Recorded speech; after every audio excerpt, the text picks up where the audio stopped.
ಈಗ ಮಲ್ಲಿಕಾರ್ಜುನ್ ಖರ್ಗೆ ಅವರು ಹೇಳಿಕೆ ಕೊಟ್ಟಿದ್ಮೇಲೆ ಅದು ಮುಗಿದ ಅಧ್ಯಾಯ ಅಂತ ಹೇಳ್ತಾ ಇದ್ದಾರೆ ಬಿಕೆ ಹರಿಪ್ರಸಾದ್ ಪರಮೇಶ್ವರ್ ಎಲ್ಲ. ಸಂತೋಷ.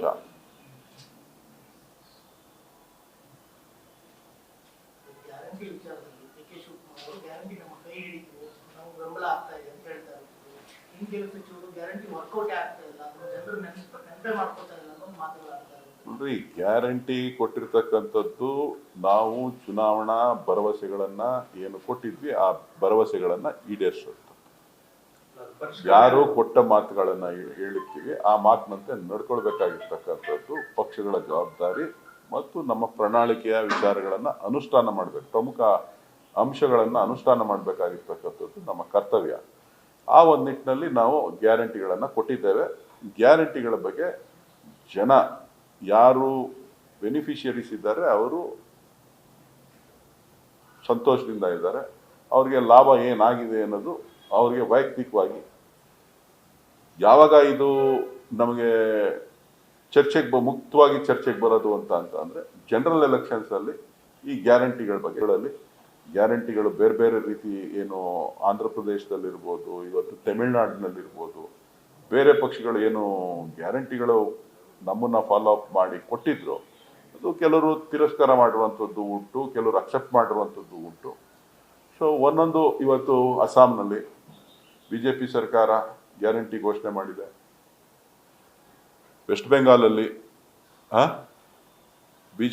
ಬಿಜೆಪಿಯ ಅಧಿನಾಯಕರೇ ಗ್ಯಾರಂಟಿಗಳನ್ನು ಘೋಷಣೆ ಮಾಡಿದ್ದಾರೆ. ದೆಹಲಿನಲ್ಲಿ ಗ್ಯಾರಂಟಿಗಳನ್ನು ಘೋಷಣೆ ಮಾಡಿದ್ದಾರೆ. ಮಹಾರಾಷ್ಟ್ರದಲ್ಲಿ ಗ್ಯಾರಂಟಿಗಳನ್ನು ಘೋಷಣೆ ಮಾಡಿದ್ದಾರೆ. ಯಾರು ಗ್ಯಾರಂಟಿಗಳ ಬಗ್ಗೆ ವಿರೋಧ ಮಾಡ್ತಾರೆ ಅವರು ಅವರ ನಾಯಕರು ಏನು ಬೇರೆ ರಾಜ್ಯಗಳಲ್ಲಿ ಅನುಷ್ಠಾನ ಮಾಡ್ತಾ ಇದಾರಲ್ಲ ಅದ್ರ ಬಗ್ಗೆ ಚಕಾರ ಎತ್ತೋದಿಲ್ಲ, ಬರೀ ಕರ್ನಾಟಕದ ಬಗ್ಗೆ ಚಕಾರ ಎತ್ತದೆ. ನೀವು ಅದನ್ನ ಬಹಳ ಪ್ರಮುಖವಾಗಿ ಗಮನಿಸಬೇಕು. ನಮ್ಮ ಚುನಾವಣೆ ಆದ್ಮೇಲೆ, ಕರ್ನಾಟಕದ ಚುನಾವಣೆ ಆದ್ಮೇಲೆ ಯಾವ್ಯಾವ ರಾಜ್ಯಗಳಲ್ಲಿ ಗ್ಯಾರಂಟಿಗಳು ಯಾವ್ಯಾವ ಪಕ್ಷದವರು ಘೋಷಣೆ ಮಾಡಿದ್ರು, ಕಾರಣ ಏನು. ಸೊ ಇವೆಲ್ಲವೂ ಕೂಡ ನೀವು ಎಲ್ಲರೂ ಕೂಡ ಚಿಂತನೆಯನ್ನ ಮಾಡಬೇಕು. ಅದರ ಲಾಭ ಇಲ್ಲ ಅಂತ ಅಂದ್ರೆ ಯಾಕೆ ಕೊಡ್ತಾ ಇದ್ರು ಬಿಜೆಪಿಯವರು? ಬಿಜೆಪಿ ರಾಜ್ಯಗಳೇ ಬಹುತೇಕ ರಾಷ್ಟ್ರದಲ್ಲಿ ಅತಿ ಹೆಚ್ಚು 22 ರಾಜ್ಯಗಳಲ್ಲಿ ಅಧಿಕಾರದಲ್ಲಿದೆ. ಕರ್ನಾಟಕದ ನಂತರದ ಎಲ್ಲ ಚುನಾವಣೆಗಳಲ್ಲಿ ಅವರು ಗ್ಯಾರಂಟಿಗಳನ್ನ ಘೋಷಣೆ ಮಾಡಿದ್ದಾರೆ. ಅಲ್ಲ, ಒಂದಷ್ಟು ವಿಚಾರಗಳು ಚರ್ಚೆನಲ್ಲಿದೆ,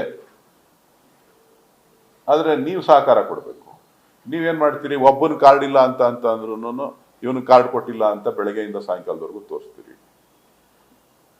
ಯಾರಿಗೋ ಒಬ್ರಿಗೆ ದುಡ್ಡು ಬಂದಿಲ್ಲ ಅಂತ ಅಂದ್ರೆ 1 ತಿಂಗಳು ದುಡ್ಡು ಬರಲಿಲ್ಲ, ನೀವು ಮೋಸ ಮಾಡ್ತಾ ಇದ್ದೀರಿ ಅಂತ ನೀವೇ ಯಾರೋ ಬಿಜೆಪಿಯವ್ರ ಹತ್ರ ಹೋಗಿ ಮೈಕ್ ಹಿಡಿದ್ಬಿಟ್ಟು ಹೇಳಿಸ್ತೀರಿ. ಅದನ್ನೇ ಬಹಳ ಪ್ರಮುಖವಾಗಿ ಹಂಗಂದ್ರೆ 1 ಕೋಟಿ 25 ಲಕ್ಷ ಜನಕ್ಕೆ ಬಂದಿಲ್ವಾ ಅಂತ ಅಂದ್ರೆ 1 ಕೋಟಿ 20 ಲಕ್ಷ ಜನಕ್ಕೆ ಬರ್ತಾ ಇರೋದನ್ನ ನೀವು ಹೇಳೋದೇ ಇಲ್ಲ. ಯಾರಿಗೋ 1,000 ಜನಕ್ಕೆ ಬರ್ತಾ ಇಲ್ಲ ಅನ್ನೋದ್ರ ಬಗ್ಗೆ ನಿಮ್ಮ ಗಮನವನ್ನ, ರಾಜ್ಯದ ಜನರ ಗಮನವನ್ನ, ಮನಸ್ಸನ್ನ ಸೆಳೀತಕ್ಕಂಥ ಒಂದು ಪ್ರಯತ್ನವನ್ನ ಮಾಡ್ತೀವಿ. ಇದು ಇವತ್ತು ನಿಮ್ದೇ ದರ್ಬಾರು.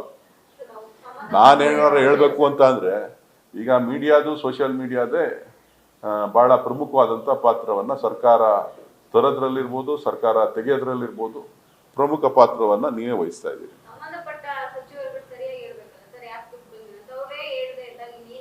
ನಾನು ಹೇಳಿ ಮೇಡಮ್, ನಿಮ್ಗೆ ಮಹಿಳೆಯರೆಲ್ಲ ನನ್ನ ಪರ ಇದ್ದಾರೆ ಅಂತ ನಾವೇನೋ ಅನ್ಕೊಂಡಿದೀವಿ. ನೀವು ನಮ್ಮ ಪರ ಇಲ್ಲ ಅಂದ್ರೆ ನಾನು ಏನ್ ಮಾಡ್ತೀನಿ?